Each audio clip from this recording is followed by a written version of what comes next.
they dominated the time of possession and were able to control the game in the second half. We got to own that. We don't like where we are, but we accept it. We understand that it's our doing. We just got to keep working. We will do that. All right, and Labs, Tunch, and I do not like where we are at either, sitting at 1-2-1 for the Pittsburgh Steelers after losing to the AFC North Baltimore Ravens matchup on Sunday Night Football last night. Once again, running on very little sleep, but this time, unfortunately, not talking about an exciting win. We're talking about an L today. So let's break it all down with my two counterparts. And just, guys, I want your general overview thoughts of where this ranks in terms of, a loss you can deal with, a loss you're not liking at all. Missi, I'm going to categorize this as a loss that I don't like at all because of the way it happened. The way the first half ended is a 14-14 tie, knowing that the Steelers were going to receive the ball to start the third quarter, and knowing the emphasis that is put on the opening drive of the third quarter, and remembering what happened in Kansas City when it was 21-21. Kansas City took the opening drive of the third quarter and marched it down the field, scored a touchdown. And during the broadcast, during the radio broadcast, I said, this is where the Steelers take control of that game. And boy, was I wrong. 3 and out was it. And they went 3 and out, 4 and out, 4 and out, like 5 and out, and then 4, and the game ended. And I just really believed that from what I saw in the second quarter, that the Steelers were going to take control of this football game. And this team is too good to stutter and sputter offensively the way they did in the third quarter. And to be honest with you, Baltimore Ravens defense is really not that good. They look good against us, but they are not a defense that scares me, and I was just really, really disappointed. For a change, Tunch, you're actually right. I am also known as someone who lives in a sphere, so naturally this is a loss I don't like even a little bit. And the reason this really kind of bothers me, concerns me, is that it's the fourth game of the year.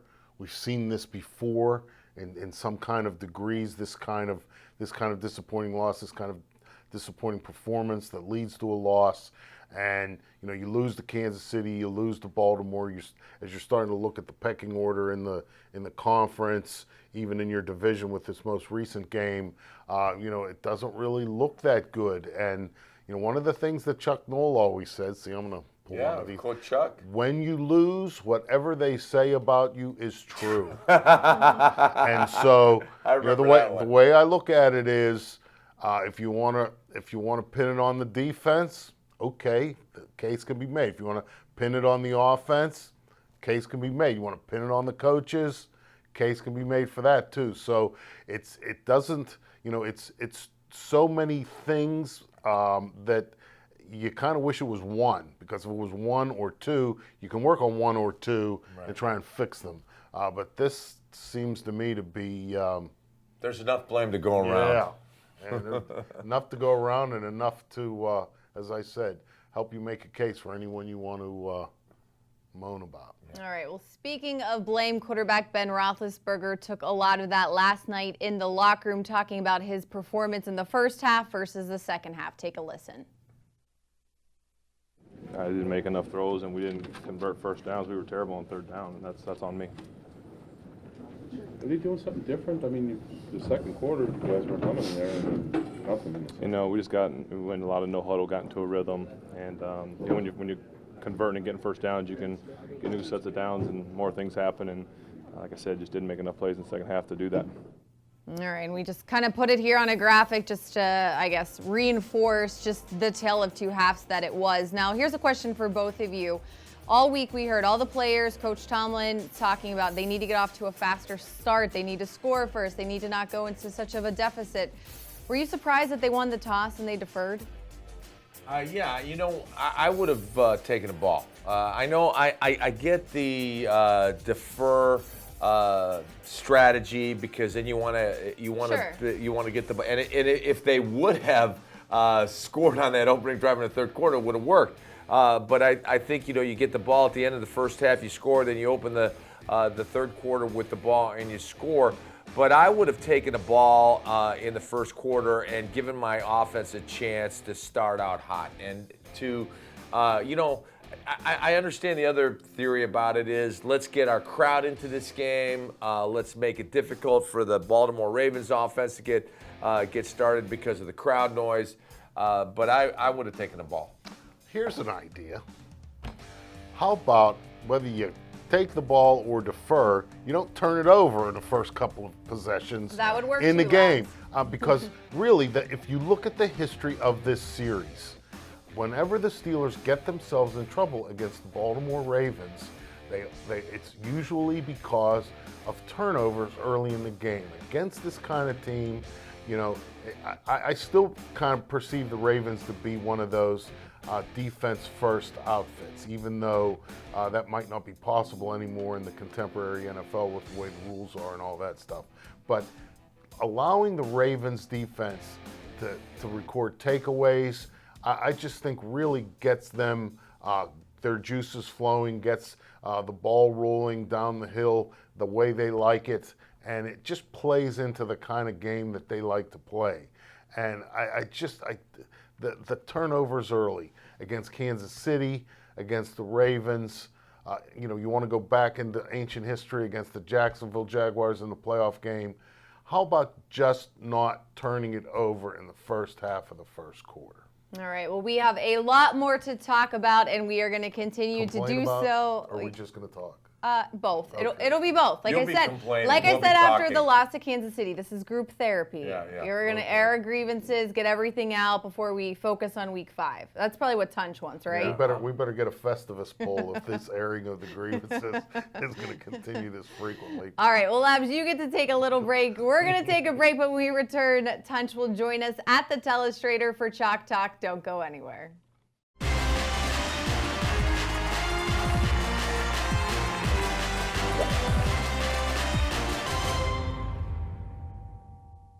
All right, time for Chalk Talk, and since Labs is taking a break, we can talk about some good things, right, Tunch? Right. We're going to talk a little bad. But you we're gonna have tell some a little good. Yeah. I've got the bad to start out with because this All is right. a play. Rip the that Band-Aid kinda off. This kind of bothered me. Okay. This is one of the plays that bothered me.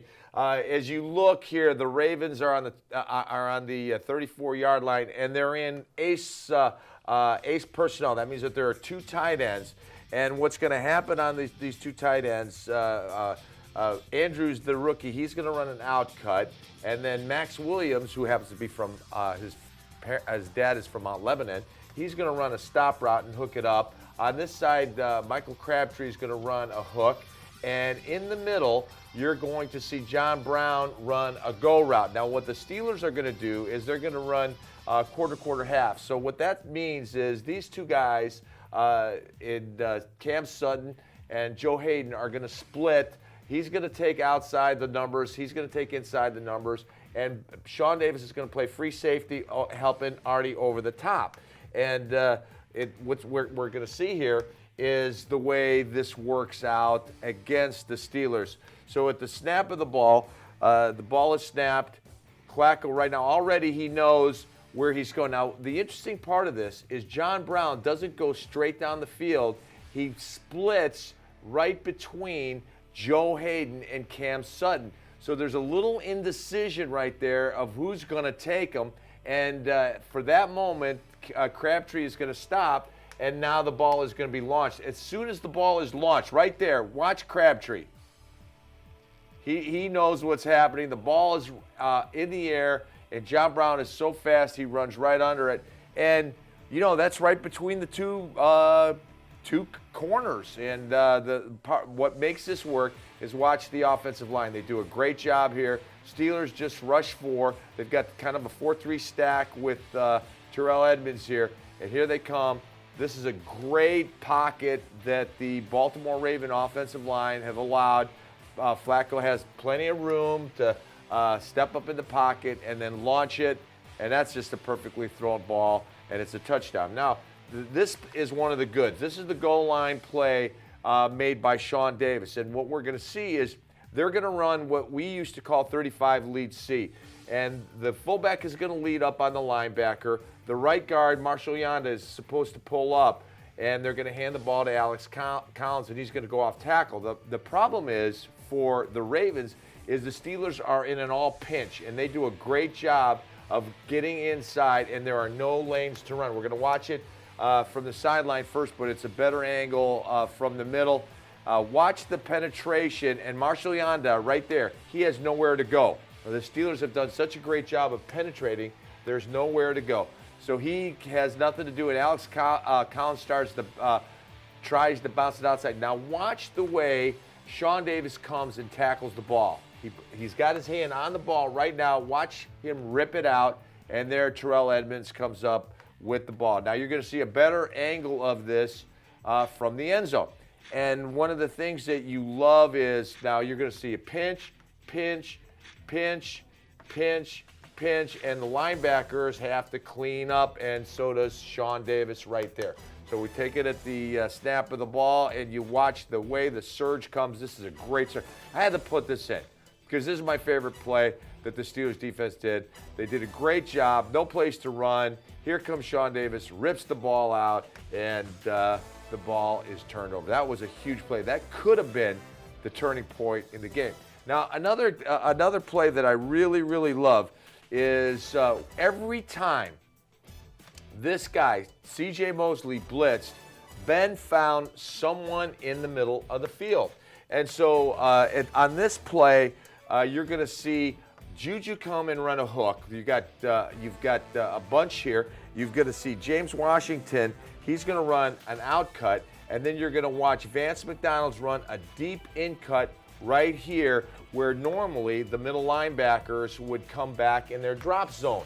And at the snap of the ball, you're going to see that coming. Also, Kenny Young, the rookie linebacker from UCLA, he is going to blitz. You're going to see kind of a Fire X there, and we'll take it over there. Now, watch the way Ben does a great job. Also, great job by James Conner picking up Young. Here comes C.J. Mosley. He's blitzing a little slow.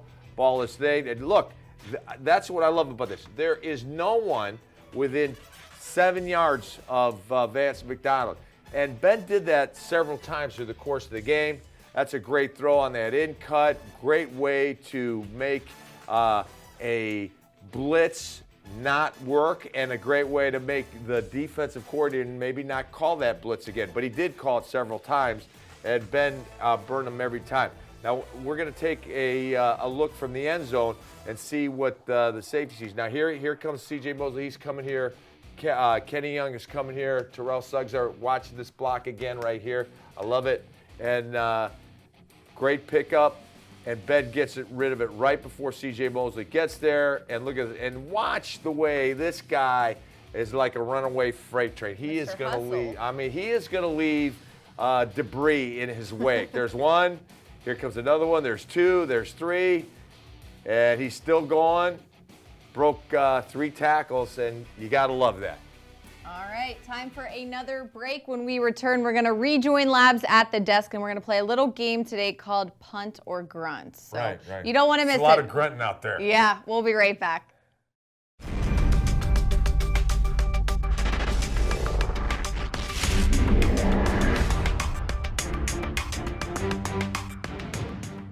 All right, welcome back, everyone. We are going to play a little game called Punt or Grunt. I'm going to read a statement to Labs and Tunch. They can choose punt if it's something they're not overly concerned about. Grunt means they're very worried about it, something they think could become a bigger issue. We're not saying panic just yet. Only a quarter of the football season is done and said for. So let's start with it, guys. Statement number 1, 19 total yards rushing. Labs, I'll let you go first. Grunt. I think that this is a trend, it seems to me to be. James Conner had a really good opener against the Browns in Cleveland. We really haven't seen that since then. Now, the exact cause of that, I think we can discuss it, and maybe there might be different opinions, and some of those, one of those opinions might actually be true. But it concerns me that the rushing attack is not more productive than 19 yards rushing. All right, Tunch. That's a grunt. I picked up on that. I'm gonna grunt. I agree.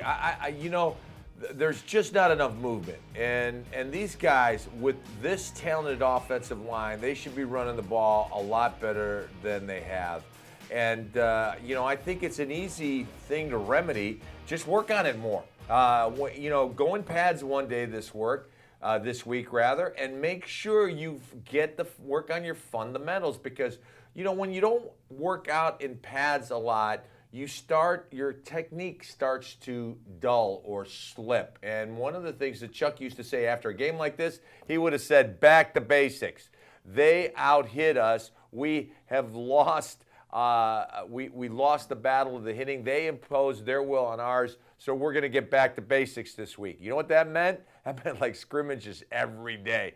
And so it was a very, very physical practice. Now, it's a different era in the National Football League. You're only allowed one padded practice 13 times over 7 weeks, which makes it very, very difficult. But this week would be a good week to get back to basics. All right, statement number 2. Ryan Switzer led the team in receptions. Tunch, I'll let you go first on this one. I'm going to grunt on that one, too. Not that I don't like Ryan Switzer. The guy is, he's a little jitterbug out there. Reminds me a little bit of David Meggett, who used to play for the New York Giants as a third down running back.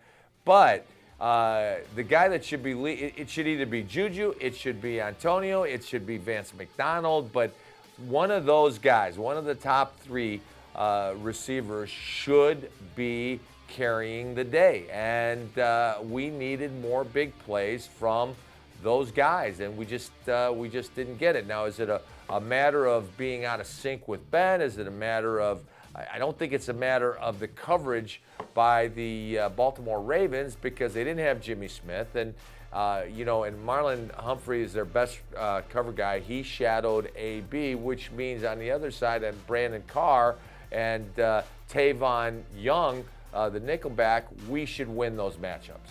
I'm going to punt this. I think it's a temporary situation. I think it was more a factor of how the game unfolded than it is a trend, which is how I saw the problems with the running attack. So I don't think that Ryan Switzer is going to be leading the team in receptions too many games, and if he does, I wouldn't want to be a Gatorade container on the sideline. All right, statement number 3. I know we talked about this a little bit earlier in the show, but Ben Roethlisberger, 8 of 18 and for only 50 yards in the second half. Punt or grunt? Labs, you're first. I'm going to punt this too. I think that this is another situation. I don't think Ben has lost it. Yeah. And so I understand he had a bad game, fine. He had a bad game against the Jaguars in the regular season, bounced back and had a very nice regular season moving forward from there. So I'm gonna punt this, and let me just clarify what I meant last time about the Gatorade cooler, because if Ryan Switzer continues to be the leading receiver, I will go down and throw the Gatorade. Not AB, huh? No, I'll beat him to it. All right, Tunch, you punting or grunting? I'm going to punt on this, too. I just think it was a bad day for Ben. I'm not expecting any more bad days. One of the things about playing subpar football early in the season, it makes you a little bit more hungry, and it makes you more angry. And it makes you more focused and more passionate not to allow that to happen. When you have a bad game early in the season, this is what goes through your mind. I cannot let that happen again. And because of the competitor that Ben is, I'm sure he's thinking that already. Or he was probably up all night thinking about that, because when you have a bad game like that, you replay the game over and over and over in your mind. And you have a lot of gnashing of teeth. It's kind of like, oh, I blew that. Oh, I blew that. Well, guess what? When you start working on this week coming up against the Atlanta Falcons, you put that away, and there's a little more hunger, there's a little more anger, and there's more focus. All right, I think I know where you guys are going to go with this one, but I'm going to do it anyways. The Steelers have been outscored 42-6 in the first quarters so far this season. Tunch, you can go first. I'm gonna punt this. I'm not really worried about that. I thought you would grunt. I'm not really. I'm not worried about this because here's the thing. It doesn't matter how you start, it matters how you finish. And that's what is important to me. Now, do they have to set the alarm clock for a little earlier in the morning? I think so. It took them a while till midway through the second quarter to wake up in this game. And I just think that, but I also think that it is not an issue. It's just something they have to push through. I'm going to grunt this for sure. And if it's not the way you start, it's how you finish. The Steelers have been outscored in the fourth quarter, 44-9. Oh yeah. Oh, Okay. good rebuttal, Lab. So there's that. The other thing that really concerns me about this is something they've talked about for several weeks now. This is not something that just kind of came upon this team and somebody woke up and said, wow, we're getting significantly outscored in the first quarter. This starting slow and wanting to come out fast as a remedy to it is something that this team has talked about, I believe, for at least the last 3 weeks.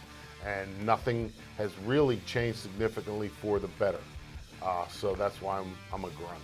Well, and since you brought up the fourth quarter statistics, in the second quarter, the Steelers have outscored opponents 66-3. So they like to get us excited and then Let us down. Yeah, which isn't as fun. So Yeah, I'm not having fun I so think far all this year. that's What about gonna change. you? I really do think I'm not having fun either. But I always have fun. Actually, I'm going to say this. I think these stats that we have that have supported why the Steelers have lost, I think those things are going to go away. And I think the Steelers, Mike Tomlin's too good of a coach. These assistants are too good of coaches to allow what is happening to continue to happen. And I think these guys are too proud to allow these things to continue happening. So I bet we're going to see a change in momentum, a change in just the atmosphere, the flow, the feel, and the chemistry. I think all those things that we have seen, but we're going, oh, what's up with that? I think those things are going to change. Well, and just to give you a little perspective, today in the locker room on a Monday, it's after team run and before the team meeting. There's usually not a lot of people, but Cam Hayward was in there and spoke. Marquise Pouncey was in there and spoke. BenRoethlisberger didn't speak, but he was still in the locker room. And I think you kind of got the gist that a lot of people were very angry. I heard TJ Watt a few times saying some things. So hopefully it works. They can start the process on Wednesday when they resume practice, but we'll see. Get mad. Yeah. That's get right. mad and get even, right? Get mad, get hungry, get even. All right. Well, From your mouth to God's ear. all right. Thanks so much for joining us today on Steelers Live. Don't forget Coach Tomlin's press conference tomorrow at noon. We'll be back at 4 p.m. on Tuesday. Thanks for joining us.